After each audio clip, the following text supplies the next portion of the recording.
To travel na raw si Senator Rodante Marcoleta na nananatili ngayon sa PNP General Hospital sa Quezon City. Gayunpaman, may inirekomenda ang mga doktor bago po siya ilipat ng kulungan. At live mula sa Quezon City, may Express report si Mobile Journal Jazz Paredes. Jazz, ano-ano ba itong mga nirekomenda ng doktor at dapat ba gawin yan bago pa siya makabiyahe?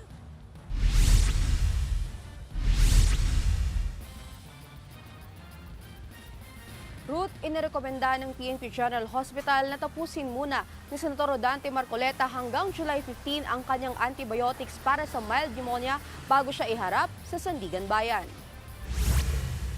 Isang linggo nang nananatili ang senador sa PNP General Hospital. Patuloy siyang minomonitor ng mga doktor dito kaugnay ng kanyang mga iniindang sakit. Ayon kay PNP General Hospital Chief of Internal Medicine Police Lieutenant Colonel Benali Bayani, clinically stable na ang senador at kontrolado na ang blood pressure nito. Sa huling monitoring ng kanyang blood pressure, nasa 130/90 na daw ito.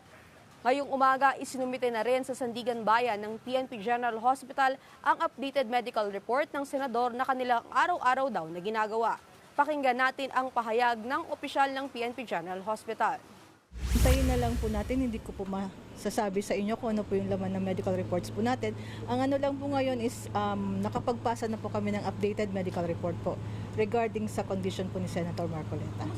Nirecommend lang po natin siya na for completion po ng antibiotics sa kanya, then anytime po pwede naman na po siyang umarap po sa kanya.